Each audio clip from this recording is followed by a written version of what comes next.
I think some of them will be very, very well done. Some people are just very good writers, and we'll be able to use them untouched.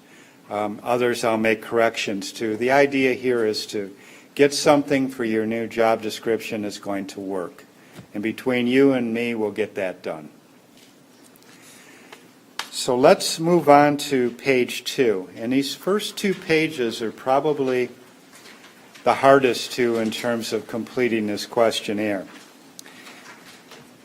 Now, section 2 on page 2 deals with the particular job duties that you have and perform in fulfilling your responsibilities. You'll see on your old job description that there are a number of duties listed. There's probably 10 or 12 there. What I would like you to do is read each one of those when you go through this process in filling out the questionnaire. Read each one and see if it is applicable to your job.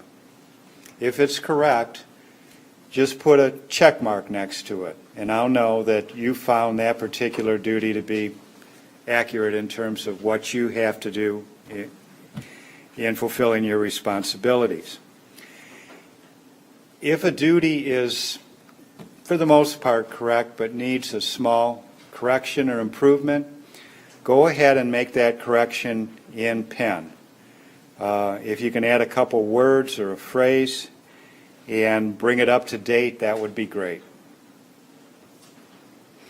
If it's not applicable at all, if it's just something you don't do, or if it's so inaccurate that it's not something that can be corrected, go ahead and cross it out. And I'll know that that's something that we're not going to be using. And lastly, if there's duties of your position that aren't represented in the current job description, those are the ones you're going to want to write into the job questionnaire.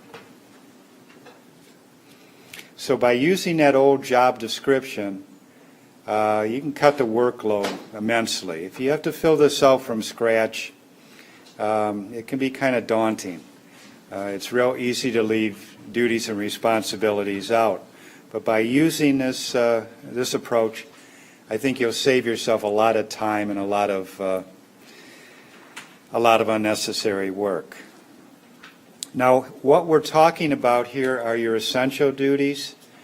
So if there are duties that you perform very, very infrequently, if you run errands for another department or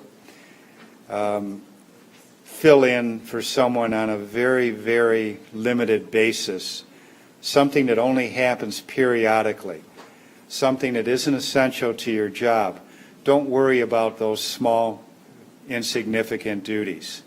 If you have responsibility once a month for coffee preparation, that's not something that we're concerned with. What we're looking for here are the primary duties of your job and the important duties of your job.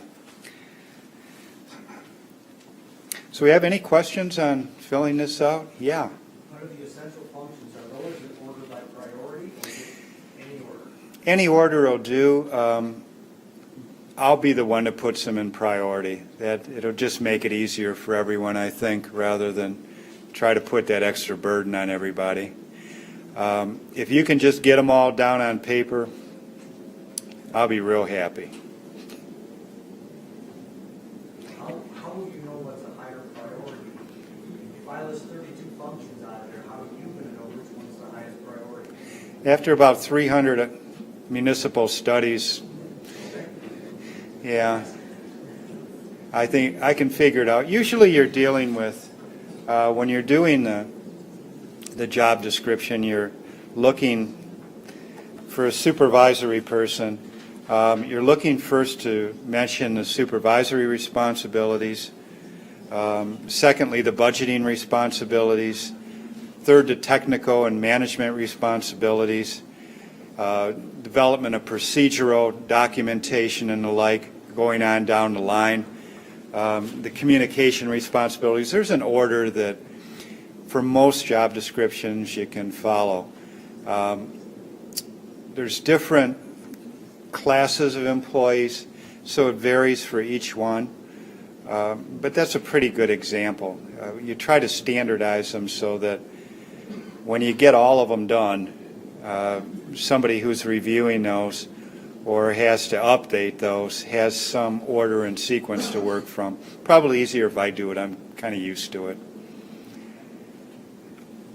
For our job description, under the summary, talks about essential functions, general duties, and supplementary functions. Those Yeah. are all included in this section of essential duty or responsibility. Yeah, I would stick with essential duties on this. So not general or supplementary? Well, general for the most part is essential, but complementary, we're getting down into what I described. I wouldn't be too concerned with that.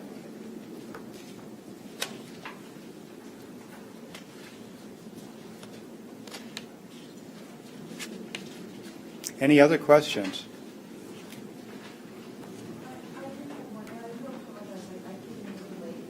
Oh, that's okay.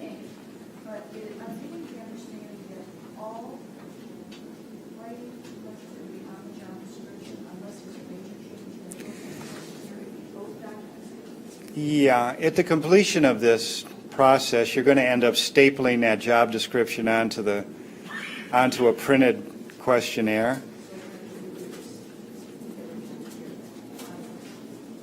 I don't believe we're basically urgent here with that questionnaire. It's all in the job description.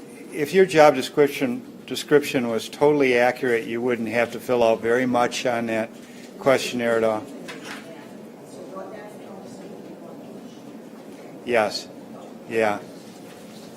So sometimes I will get a questionnaire that has the first page filled out, and you get to the job duties, and someone will just pencil in or type in, job duties are accurate. I don't know if yours will be. I imagine there will be some that are very, very accurate. Others won't be. So unfortunately, those that have very inaccurate job descriptions are going to have to work a little harder.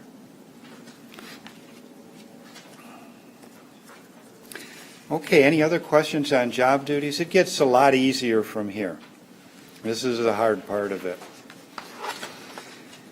If we look at the third page, now we're into just checking off answers.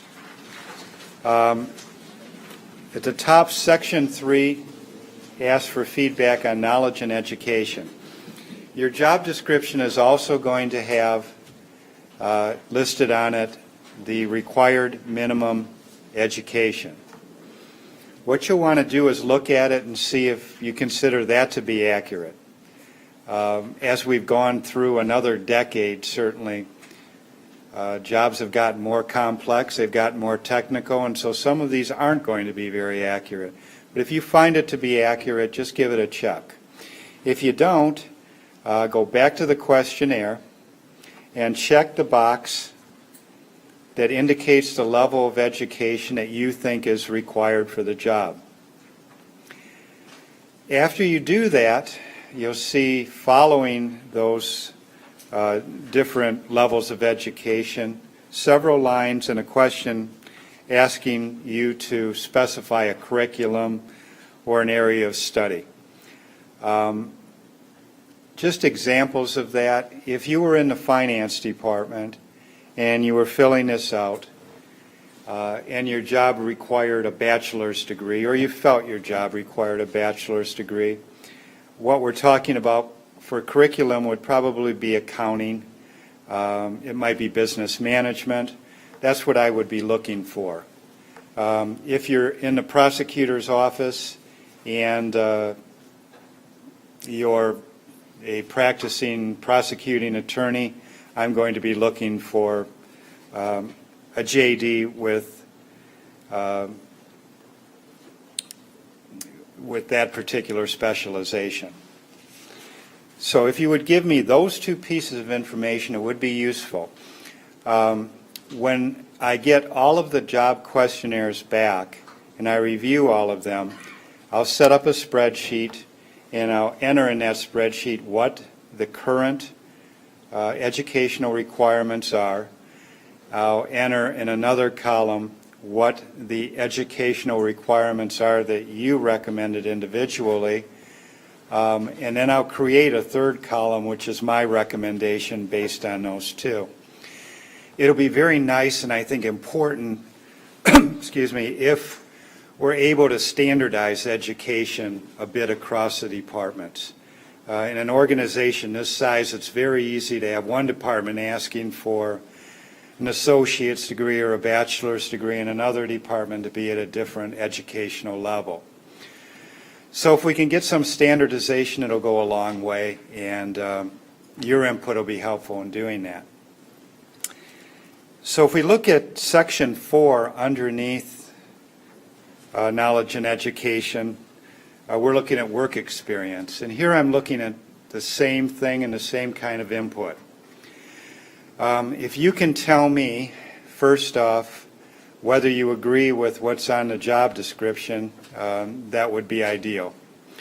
Take a look at your job description, and if it states a certain number of years required for entry level into the job, and you agree with it, just give it a check.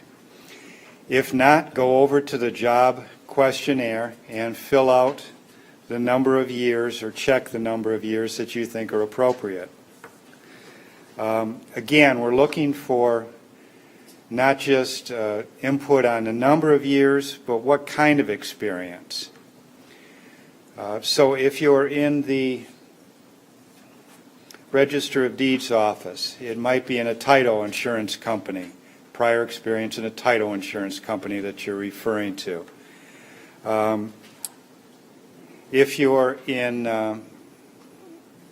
emergency medical services, certainly it would be prior experience as a paramedic. Just give me, if you would, some specification of what you think that prior experience should entail. And one thing to keep in mind with this work experience, don't list what you have, because a lot of you have a lot of years with the county and a lot of experience. That makes your job, or I should say it makes you more proficient, and it certainly is a benefit to the county to have that experience. But what we're looking for on a job description is what someone coming in the door would have to have. So we're looking really for the minimum coming in the door. The rest of it, whether it's education or whether it's experience that you might have, again, it's really a positive, but not what we're going to be putting on the job description.